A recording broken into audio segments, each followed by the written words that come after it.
caregivers are invisible. A lot of times they're the unsung heroes. They're there day in, day out. Everybody's focused on other things, as it should be in many cases. But I know, because I went through it as a caregiver, when I ignored even symptoms of heart stuff after my mom died of a heart attack at 50, and I basically had to be dragged to the hospital, right? I mean, I learned how much we lose ourselves and lose prioritizing our own needs in the process.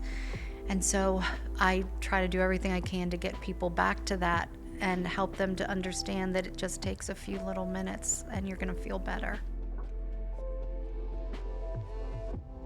Hi, I'm Sydney Goldman, and I'm so glad you're joining us for the Glory Hour. Did you know caregiving in America is on the rise? According to the U.S. Bureau of Labor Statistics, 14% of the population, 37.1 million people, provide unpaid care to their loved ones. So maybe you or somebody else you know is in this position. And if you've been there or you know someone else, caregiving can take a really emotional, taxing toll on your spirit, just being the weight of caring for a loved one, whether it's a parent, or it's a spouse, or a child. And really excited to have our guest today, Jennifer Antkowiak. She experienced this firsthand, and she's been on a mission providing support, resources, and community for caregivers. Jen is a mom of 5, a former TV news anchor, reporter, and talk show host, and family caregiving experiences opened her eyes to the scope and impact of the role and challenges caregivers face. She's written 3 books on self-care support and founded Take Care Tips to support people in prioritizing their well-being by taking baby steps to get big results. She's also a certified wellness coach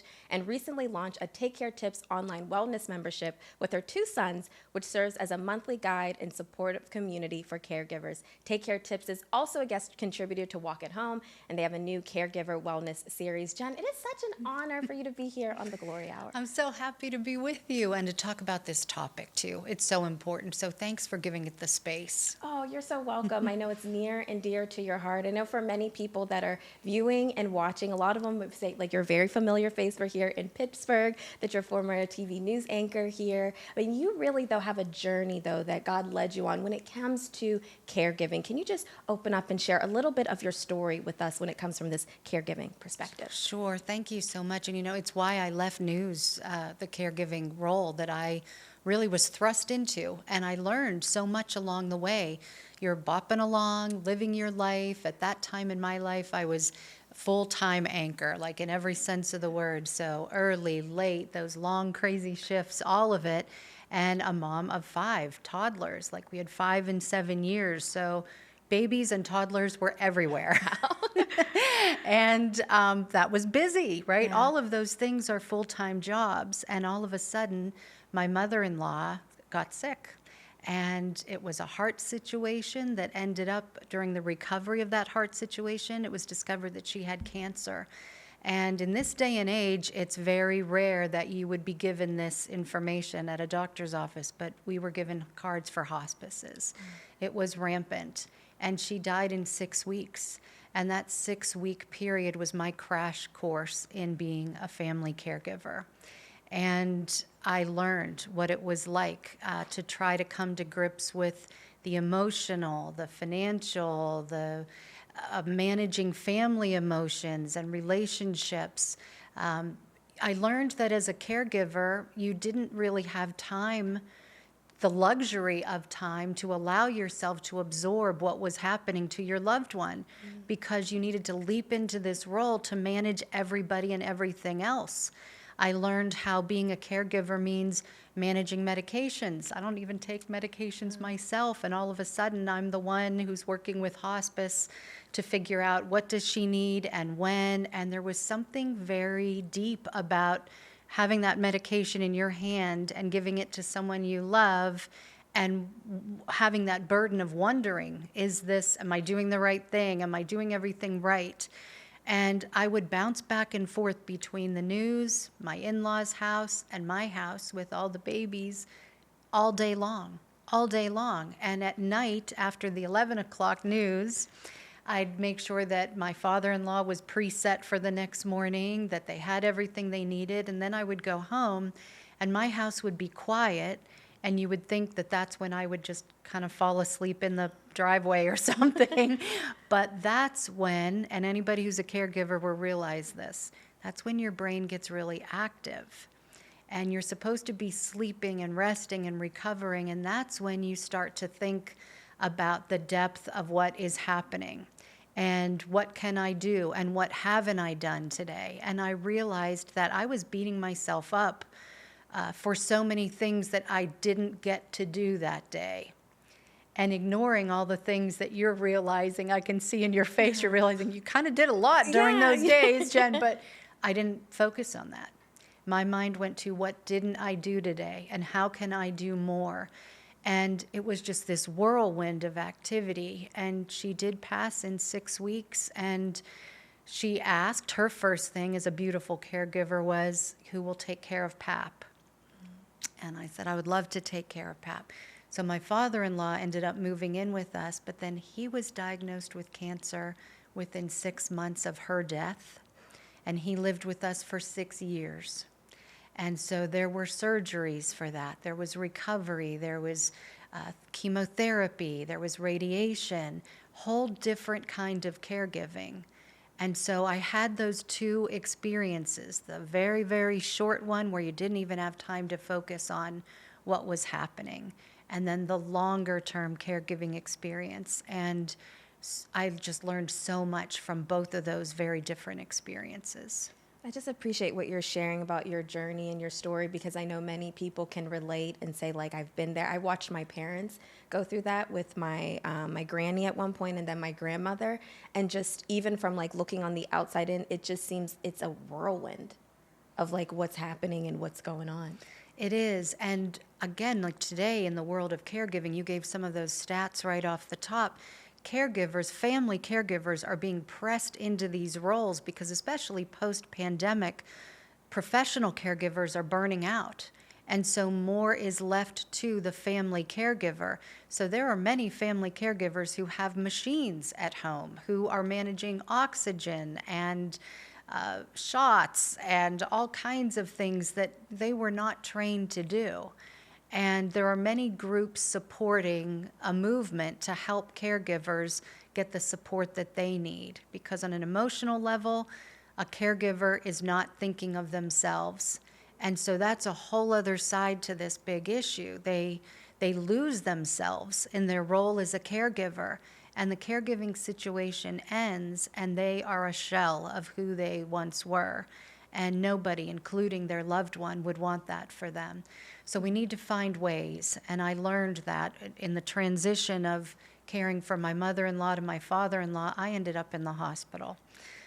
Chest pains, and you said in the beginning that I was a newscaster for a long time. I won awards, Sydney, for doing specials on heart attacks, heart disease in women, because my mom died of a heart attack at 50. And I knew my stuff. I did my homework on heart issues. But as a caregiver, I let chest pains go for a long time until my husband said, I think we need to go to get this checked out. And so I went. I had to stay overnight. Even in the hospital, I was thinking, I don't have time for this. I've got to get back to my role as a caregiver, my role as a mom. That's how low people can get. They're not thinking of themselves to that degree. But I was released with the charge from the doctor to say, I know you're going back into another caregiving situation and you need to be smarter this time. And so that's when my reporter brain went to work, and I started to interview. We have so many beautiful, world-renowned experts in our area. And I started to interview them. And I said, if I had 10 minutes to give you to make an improvement in this area of your expertise, what could I do? So I gathered all these 10-minute tips. And that's how Take Care Tips came to be, to support family caregivers by understanding that, you know, you don't get stupid when you become a caregiver, but you lose your ability to take the time to do the research that you need for yourself. So we try to make it manageable. Wow. I can't even just imagine just like going back to like your story. And I even saw when you're sharing just little tears like coming into your eyes, like how hard that season of life was, where things are like out of control. You're trying to balance all these different things, but it feels like you have no control at all. Was there a point, Jennifer, when you're like, just by yourself or even with God, you're like, I'm not okay? Many, many. And maybe the worst of that, maybe the best of that, I don't know, was that those moments would come out when I was alone.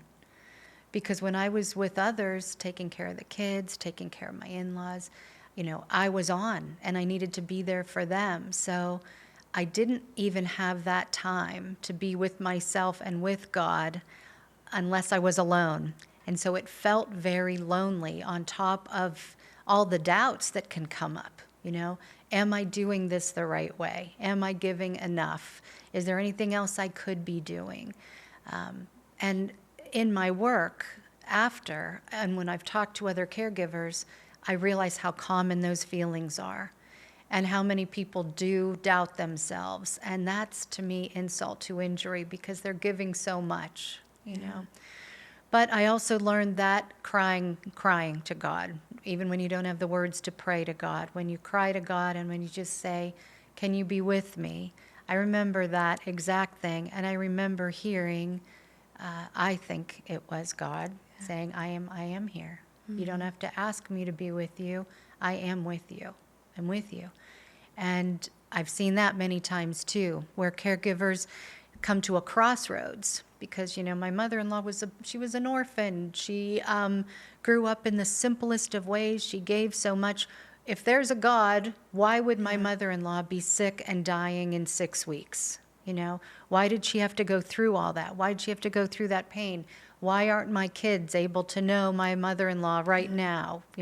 Why did my own mother die? I feel like people come to a crossroads, and I see that they start to point fingers at God, doubt God. Why have you abandoned me?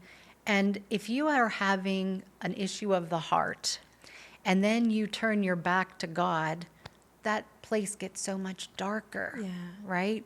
And I think it's harder to dig out of that. And so one of the other things that we really do is to encourage people to have daily conversations with God, so that we know that He's present. He is present, especially in those darkest moments. We've got somebody who holds us in His hand and who keeps us close. I love that, just even talking about having daily conversations with God, because I think sometimes, especially as Christians and believers, we come before God thinking we have to have it all together. Oh God, like you're so, we magnify, we glorify your name, but there are those really hard moments when you see a loved one, you have that diagnosis, or you know that they only have days to live.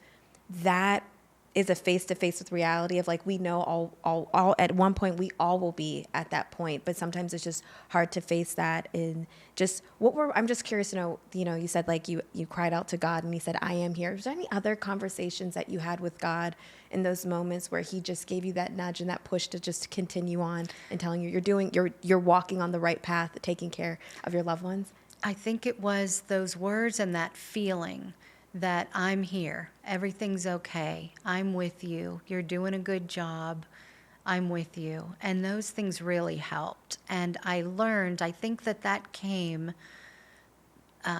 organically before I tried to turn it into, hey, if this is happening and I'm not doing anything to provoke it really, could I tap into it? And yes is the answer to that, right? I mean, imagine if that's happening and you're not actively seeking it. But when you are actively seeking His presence and His love and His comfort, and you're asking for it and connecting with it every day, you do feel wrapped in it. Yeah. And there's a release that comes with that that is just unbeatable in terms of feelings of comfort and peace and being able to let go. I think so many times, especially women, are still the main demographic of caregivers, although men and young people are rising up in those numbers because women are burning out as caregivers. But we like to control things. We like to control whatever we can. And in a caregiving role, there's so many things that we cannot control. We don't know what's going to happen with the diagnosis. We don't know what's going to happen on a daily basis, on a minute-to-minute basis sometimes. And when we try to stick to our ego and what can we manage and what can we control, that's when we set ourselves up for failure, right? When we can get to a place where we just say, I surrender this to you. I know you're here. I know you're here. I know you are at work. I know you want the best for me. I know you want the best for my loved one. I know everything's going to be okay. I trust in you. Take this from me. Take this burden. Even saying that right now, like you feel lighter. You feel Yeah. like you can breathe deeper. And as a caregiver, we need to breathe. I mean, medical research behind that says that caregivers are notorious for being shallow breathers. So when I'm talking about they need support, I'm talking about they need help with breathing, with Wow. taking a deep Wow. breath once in a while. Wow. So- Just even thinking of that breath, like I know just even when you walk through like therapy and just different things, but talking about the importance of the breath and when we're going through certain situations that are chaotic or we don't have that control, it's amazing how we stop breathing. Yeah. And how important it is to connect to the breath. And I think of the Yeah. divine breath that he gives us, that he blew his breath into us. But even when you're having those hard moments, it's just like, just to pause and to center yourself is so necessary, important. So true. And we teach people with Take Care tips that you can like multitask a little bit. So even with breathing, if you take just a couple of minutes when you're having a really overwhelming day and you feel like things are spinning all around me, I don't know how to manage this. I don't even know if I can manage this anymore. You've got to reset. Yeah. And to reset, the breath is such a gift because physical things are triggered when you breathe. You don't have to even worry about all the medical stuff behind that, but just knowing that if I just am breathing and I focus on my breath, taking a breath in, and maybe in you're thinking something positive, right? Or you're releasing, you're giving it up to God.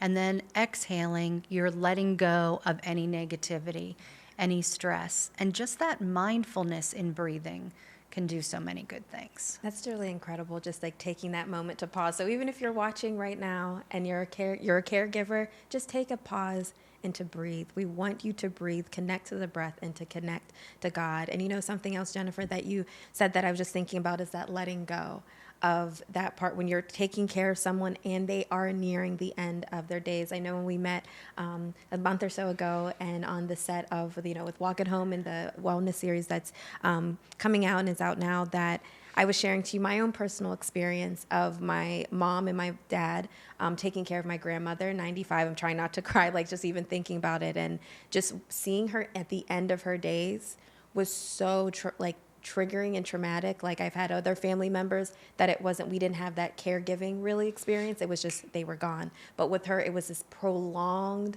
journey of like, I was watching her die like in front of me every day. And I remember going into her apartment room and just like, she started forgetting things and the dementia was setting in. And that was really, really hard. And just seeing how like my dad was getting affected and my mom, and just they started telling me like, well, we're noticing signs of like if your legs start moving, it's like, that's a sign of like they're ending the end of their days. I mean, that was a really, really hard time for me.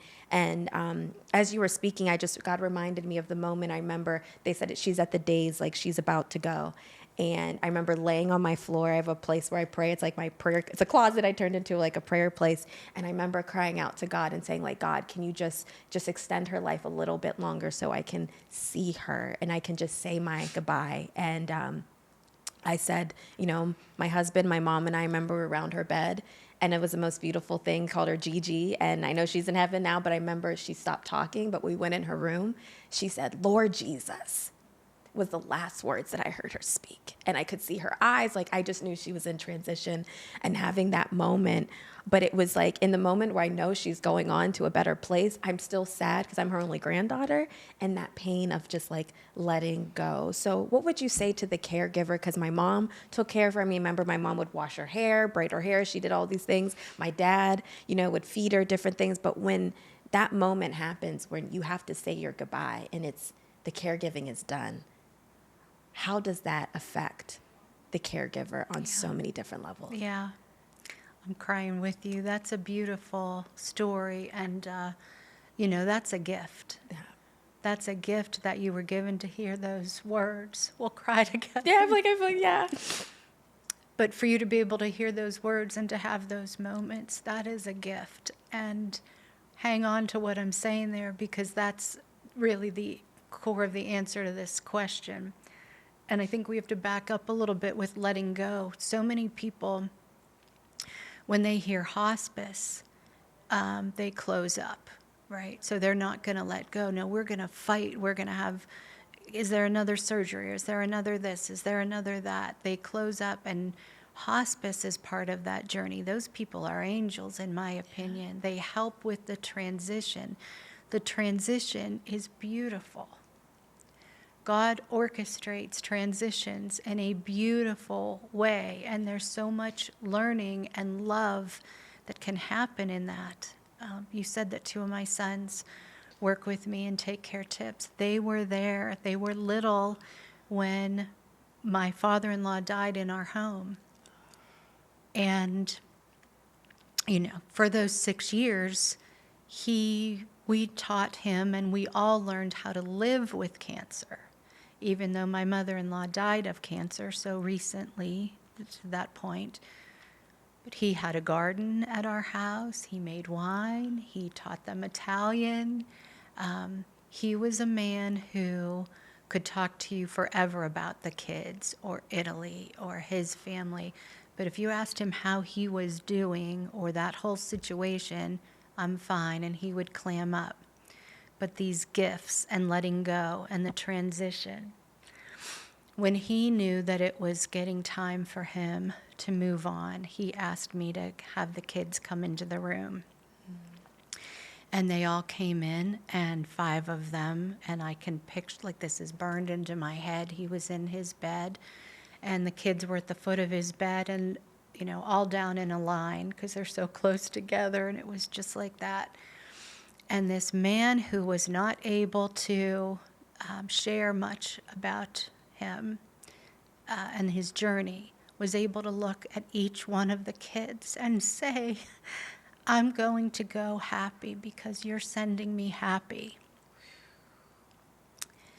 And as a woman and as a mother and as someone who was very stressed and overwhelmed with the caregiving journey and just missing my mother-in-law, missing my mother, knowing that I was going to be missing him, it physically backed me up against the wall and took my breath away. But I was able to watch as he was telling them about what he learned from them and what a gift this was, and how he didn't know how this all worked, but if he could pull any strings for him, for them when he got up there, is the way that he said it to the little kids. That's what he would do, and he wanted them to know that he was going to be with them as much as possible always, and how proud he was of them, and how sad he was that he wasn't going to be able to be here with them to see them grow up and go through all of these milestones. Now think about that conversation from somebody who wasn't able to talk like that his whole life. What a gift that was. And he, with God and the Holy Spirit, I'm sure, moving through him, was able to help all of us with the transition. If we refused to let go and we were fighting that, we wouldn't have been open to that. Yeah. And so what hit me when I was, what hit me as I was up against that wall was the burden scream, the blessings whisper. And if our hearts are not open to those blessings, if we're not taking care of ourselves, if we're not connecting with God, if we're not trusting the process, having faith in him, and we're not able to keep our hearts open to let go, we would not have been able to experience that. So it was a gift, And to this day, I swear, I've been to funeral homes where people cry because they are sad they missed their loved one, but they are crying because they also have regrets. They're carrying around burdens. What didn't I say that I should have said? Why, how did my heart harden up and I wasn't able to say the things that I needed to say? My kids have such a healthy perspective on life and death and caring for each other and, that whole process. And so there are gifts in letting go. I love just how you beautifully articulated that, and the tears that's like just flow because of just like reflecting back to those memories, and it's like God brings you to those places. But I love how you said it's a gift. it's a gift that your children were around their grandfather. It's a gift that he was able to speak. I even think of, I believe in the Bible, was it Isaac or Abe? I think it was Isaac was like talking to Jacob Esau. I just remembered like even these moments we see in the Bible where like saying Yes. these last words, imparting this wisdom, imparting this blessing. What a gift and an honor it is to have those moments. And I just want to encourage you, if you're watching this right now, and we're very emotional, and I know when talking about death is a sensitive topic, and just know we have a prayer line that's always available 24/7 at 888-665-4483. And you can give our prayer partners a call if you want to talk, if you're a caregiver, you're feeling the weight of it, or you just lost someone. We are always here for you 24/7. That is our heart. And you know, Jennifer, something that you said reminded me of a scripture when you said that your kids have such a healthy relationship between life and death. I believe in the book of Ecclesiastes, it talks about it's better to be in the house of mourning. It's better to be in those places and those spaces where you experience and you see death, because it's a reality of we're all going to end up there. But there's a peace when you know that your hope is in Jesus, and you put your life in Jesus, you know where you're going. And I think that is so beautiful. And like, I'm just wondering how even your perspective on life and death, just from the experiences that you've had of being a caregiver, how has it changed and how has God strengthened you in that? He does bring hope. When we let him in, he brings hope, and he shows us signs. We learned about the transition, like you said, you know, and in your family, how people have gone before you, have brought up those different things, or you've heard different words. The same with my father-in-law, where we heard different things from him, different transitions from him. And it teaches us, and it makes you more calm, more aware of what happens, and things aren't so scary anymore, right? It's not as scary when you get to learn about it in that way from someone you love. I love it's not as scary. And you know what, I truly appreciate you turned your experience, your pain into purpose with Take Care Tips. And so talk to us a little bit about this journey that God like brought you on, and just birthing it through you and creating community with Take Care Tips. Thank you. And I do have to say it was God, because I just described to you in tidbits, snippets of the caregiving journey. Yeah. So at no point during that caregiving journey was I thinking, there's a business in this, right? Yeah. Like, it's still crazy to me Yeah. to even think about it. And we were at a cancer center. He was getting chemotherapy treatments. And if you've ever gone through that, or any of the viewers or listeners have, you are with your loved one, and then there's a time where maybe they're sleeping, and they have, like, in the one we were at anyway, there was like a pod, and caregivers of the people they were with would gather, and we would talk. And my father-in-law and I were always talking. I was journaling for him. We were laughing. And whenever he would sleep and I would go in to get some tea or some water or something, it never failed that somebody would come up to me and say, "Our room is silent, and we hear you talking. How are you able to talk to him? How are you able to find the words?" And people would cry in that room saying, "We're fighting because I'm not saying the right things. I don't know what to say. I don't know how to deal with it." And I learned about, hey, people need help with communication here too. They need help with what to say, how to say things, because, there are things that we do have control over. And if you don't want regrets about that, open your heart, open your mouth, and say the things. Say, "I love you." Say, Yeah. "This is hard today." Say, "We're having a great day." Ask about family history. Ask about these things. And that was the first little thing. And then as it wore on and I would do talks, people would come up to me after and cry and hug, and everything that I just told you, there would be something similar in their life. And they would say to me, "It's like you're like looking in my windows and you see what's happening with me." They would talk about, they cried at night because that was the first time they had to really think about things. And so I put those 10-minute tips that I gathered to work to try to help people, understanding that there was this need. And then the membership came out of that, because people would say, "Well, this talk was great, but," and even me, when people are coming up and crying and hugging you, you can't get their faces out of your mind. Yeah. And I always wondered, well, who's going to be there to lift that person up tomorrow? Or who's going to be there to nudge that person along? And so our membership helps with that. We do the homework for people. You get it's like a wellness bundle. So we get a plan, and it allows me to virtually help to hold people's hands and try to lift them up and guide them along and tap into what God has given us. I mean, no batteries needed, no plugging anything in. Yeah. If we breathe, it activates a relaxation response. If we exercise, it activates all kinds of good things in the body and the brain. And you don't need to get a fitness certificate. You don't need to get any special equipment. You just need to give it a few little minutes of focus, and people see big results with those baby steps. Wow. Just even sitting here is like, I love about you is just like thinking about your whole journey is that like God was just like speaking to me. It's like you for years, you were a voice for a community here in Pittsburgh. And now that you are a voice for a community that's often overlooked and a lot of us don't even think it exists, but we see it with our own families. It's caregivers.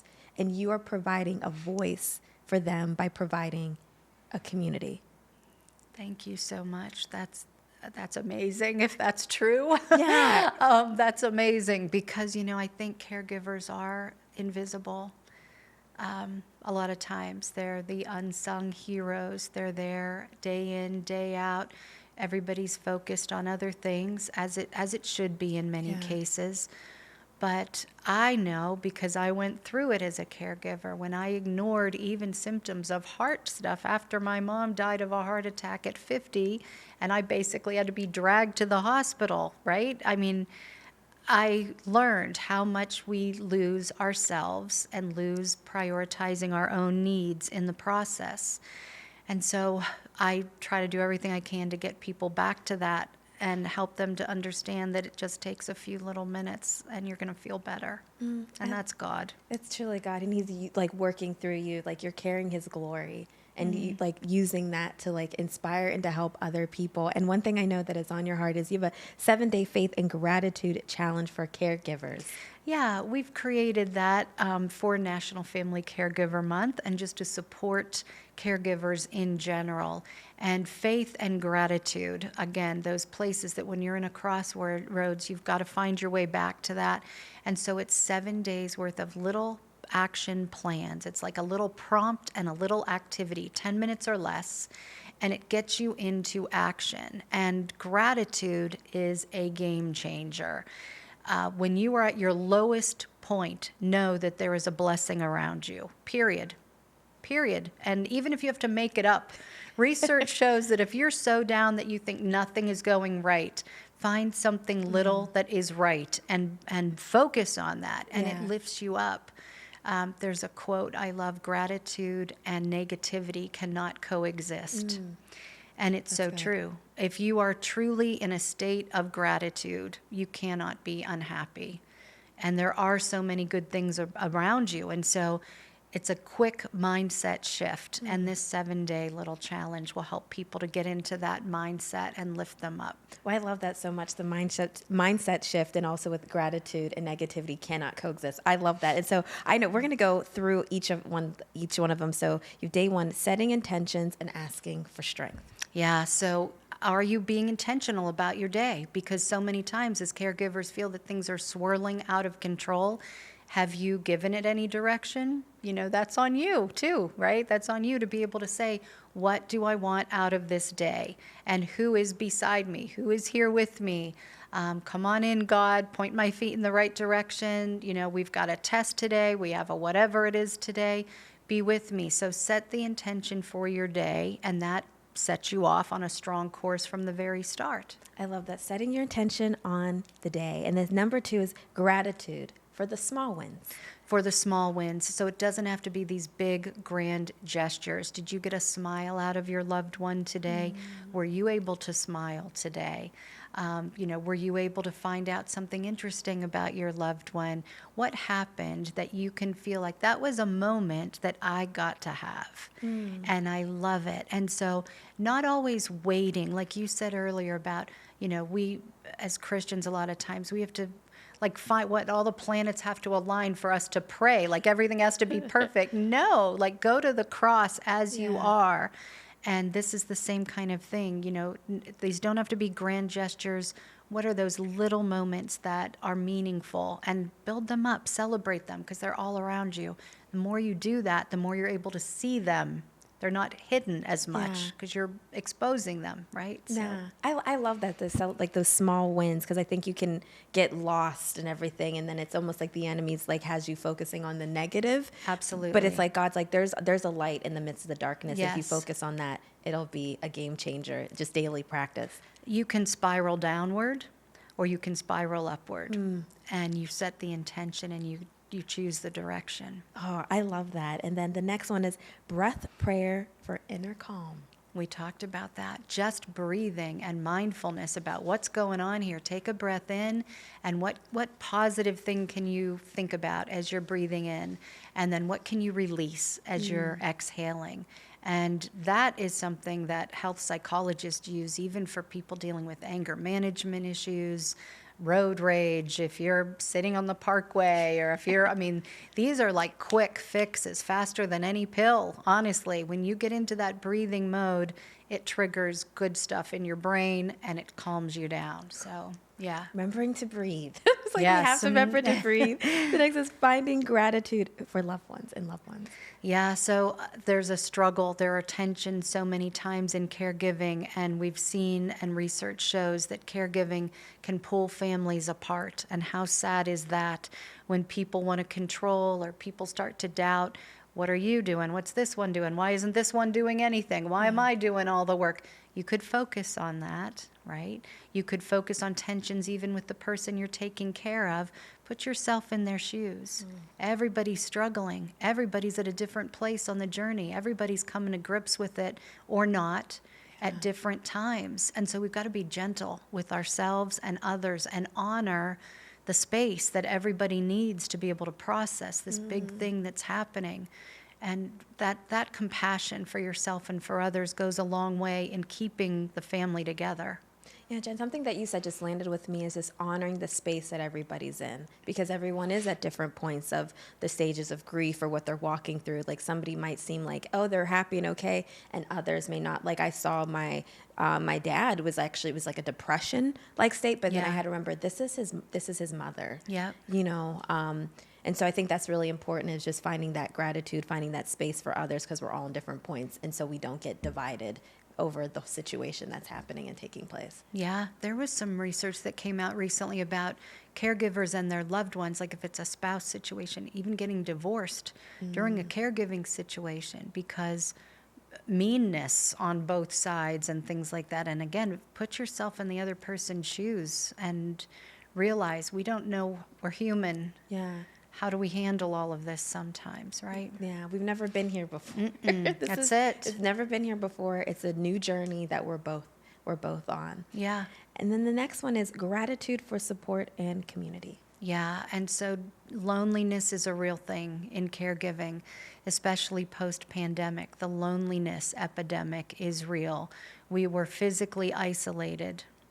And just now even people are venturing back out. It's always been difficult for some caregivers to leave the home because they are so actively caring for their loved ones. And then even if they can leave, if they get respite care and there's so much of that available, they still feel guilty. And so they don't leave. And the lack of human connection hurts us. God made us to be social. He made us to be with one another, to love one another, to feed off of each other in a positive way. And when we rob ourselves from that, it hurts us emotionally. We're not whole. And so how can we get back to that? And if it's going to church or going to worship, don't just fly in and fly out. Make eye contact, like make the most of your interactions with people. Yeah. Make eye contact. And even if you don't feel like I have the time to volunteer, what can you attend, right? So maybe if a ministry is holding some evening of reflection, or if there's a prayer group, make it there once in a while. Even join virtually if that's the path that you need to take.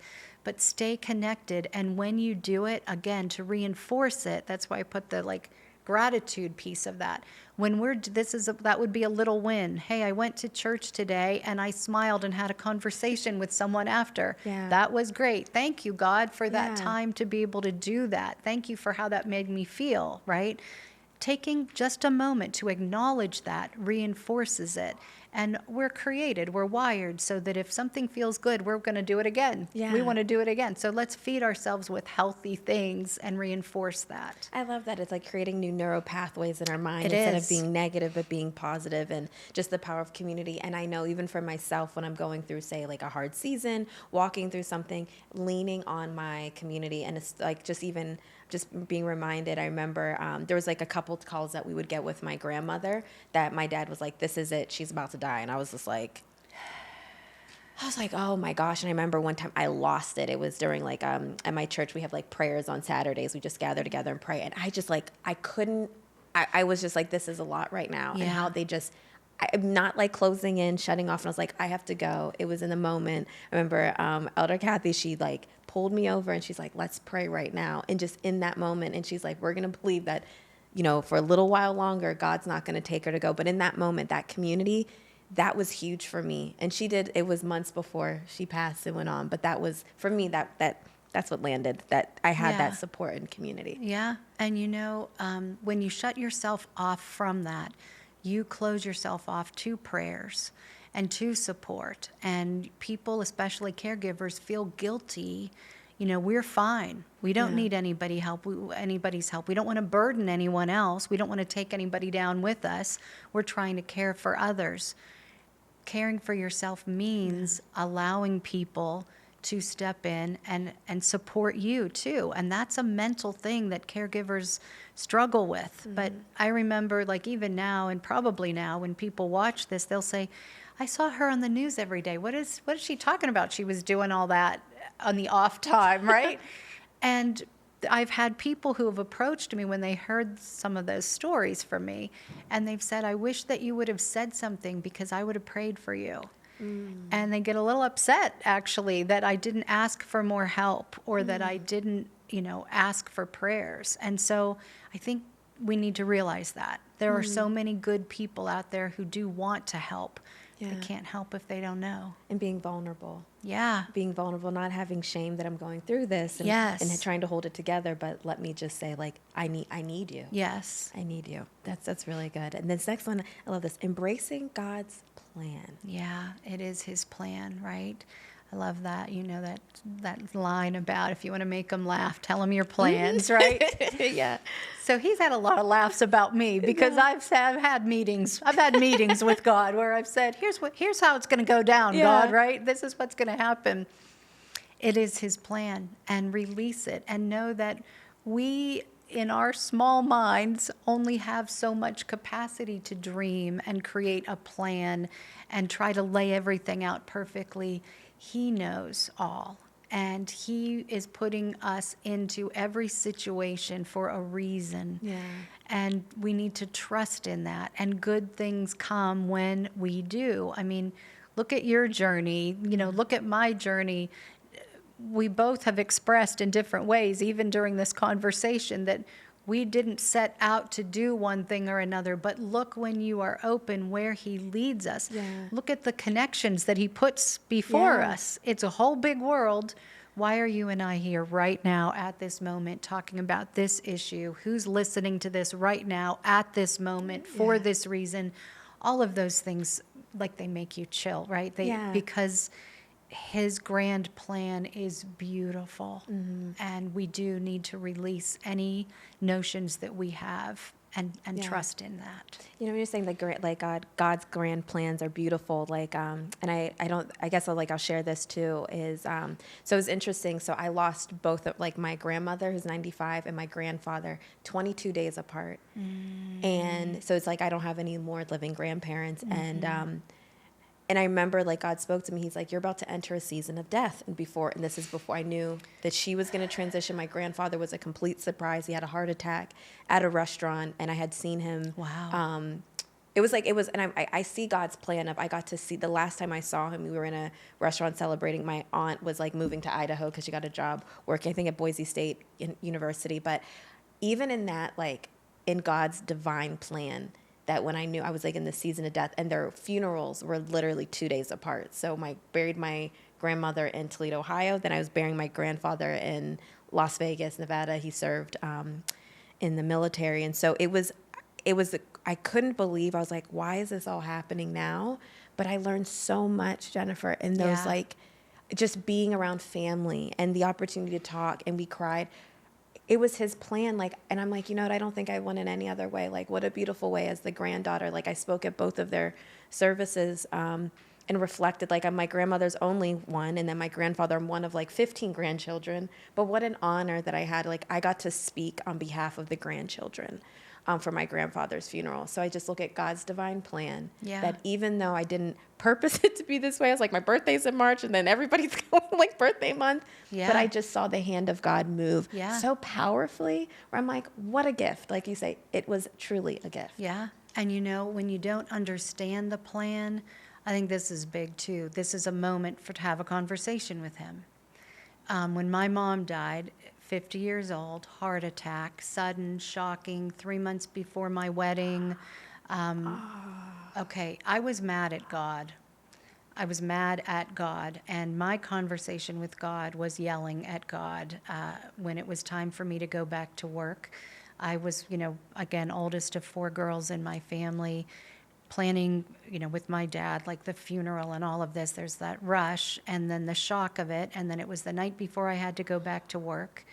I was at my apartment, and it started to sink in what had happened.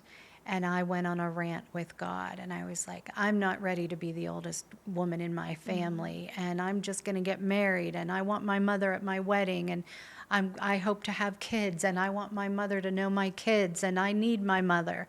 And if you needed her more than I do, then, you're going to have to give me some kind of a sign, because I don't understand it. I don't understand it. And as I was like on this rant, like red face, ugly, crying with God, the TV was on across the room, and I don't even know if it was a commercial, I don't know what it was, but I remember seeing like floating across the screen on whatever show or commercial it was this feather, a white feather. And that image registered with me, but I kept in my ugly rant. Went to bed crying, woke up puffy and still crying and still mad. It was raining, of course. Stomping out to my car to go to work, still mad at God, still with my demand to God, and stuck in the driver's side door of my car, a big, white, fluffy feather.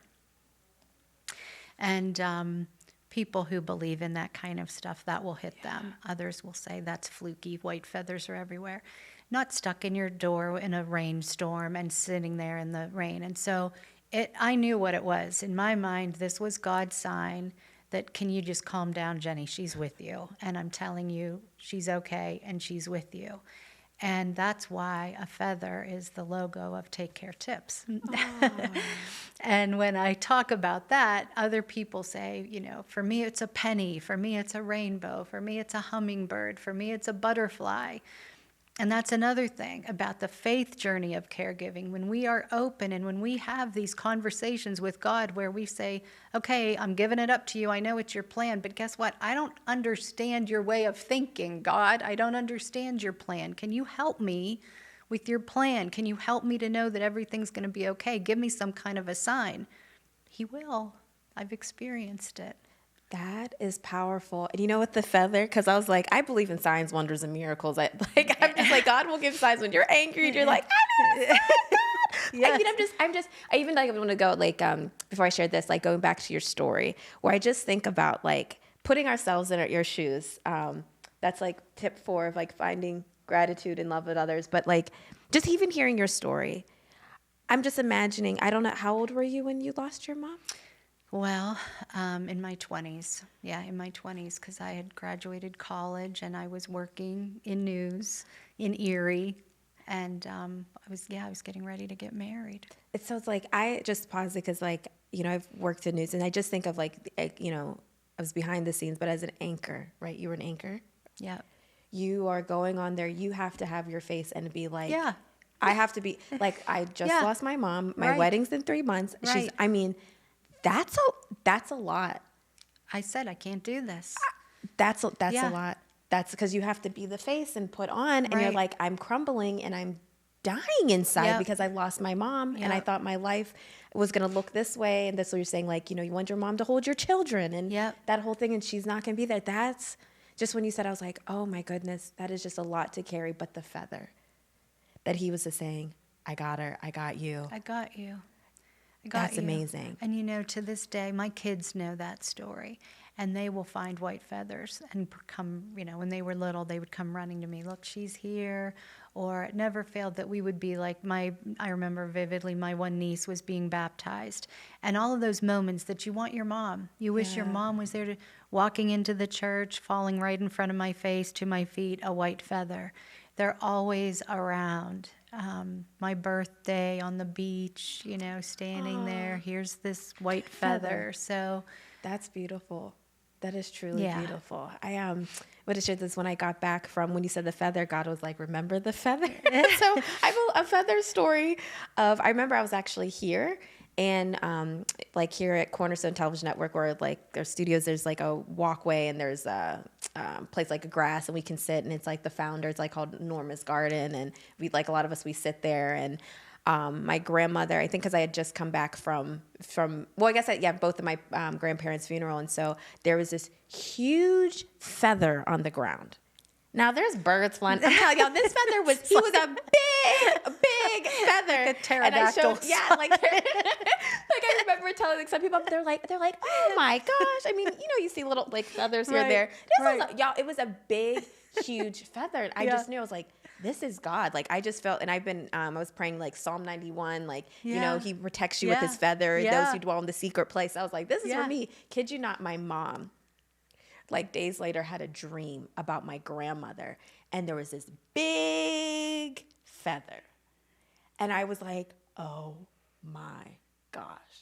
Like but it's like I'm one of those, even like cardinals, some people, those certain things. Like I remember even when I had like loved ones die, there'd be two cardinals. I had like my grandmother, this is my mom's mom, and then I had a cousin. He was born on my birthday, but he was murdered.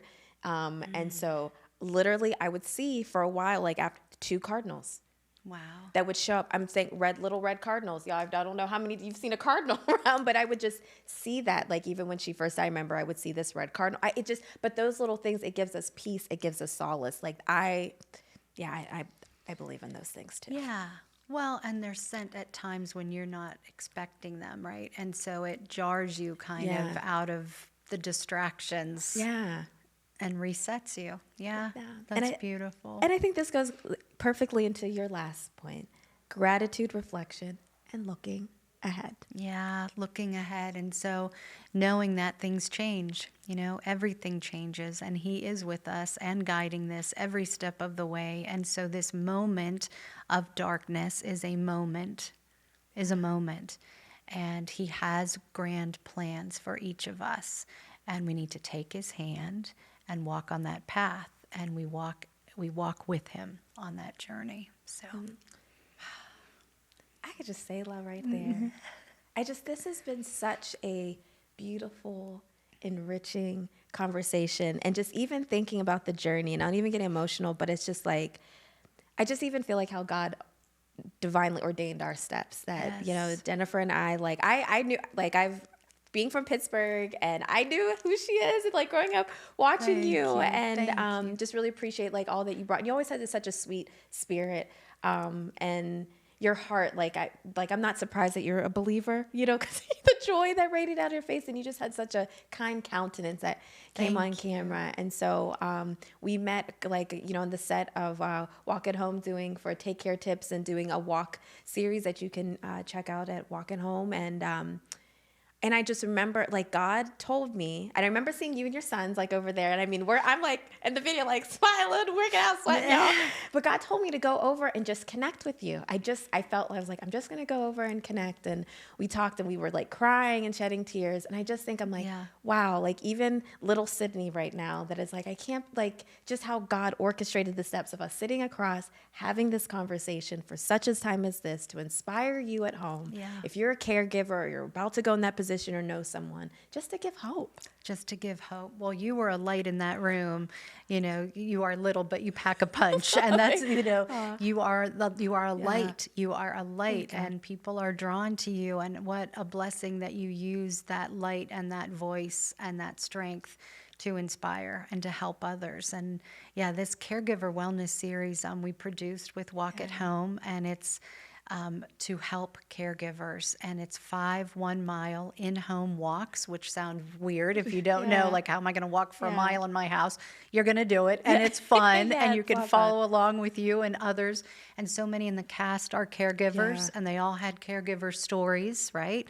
And then 5 wellness talks. And so we wrap you in support so that you're moving, you're getting that physical activity, and then your brain is being fed too, and it offers a lot of support. So I hope people love it. I will, and I just think thank you for what you're doing for the kingdom of God. Like, it's amazing that, like, your journey of the years, you know, you spent being, like, here and a voice for our community, but I love now how he has you on such a new journey, such a new venture that, you know, Take Care Tips for 20 years you've been doing it, and just building community, because that's what people need, and just your yes. And so I just thank you for your yes and how you are a light. And I'm just, my heart is so full. Like, you really, like, it just, my heart is so full. I don't even know what else to say. I'm just like, she's just, you have just such a sweet spirit. And I just know God is going to continue to bless and prosper everything that you do and what you're doing for all of us, you know, believers or not. Like, you really, this is a new mission, and I know his hand is upon it, and his hand is upon you, and that feather. Like, I hope when you walk out here, there's a feather. There's a feather someplace, right? Yeah. You're welcome, and thank you so much. I've loved the opportunity to talk with you, and I look forward to staying connected. And I love giving this support. It doesn't feel like work, and it feels like I'm honoring the relationships and honoring my mom and my grandmas and my father-in-law and my mother-in-law. So it all comes together, and I think our world right now really needs family and hope and peace. Yeah, and you're bringing that. Thank you.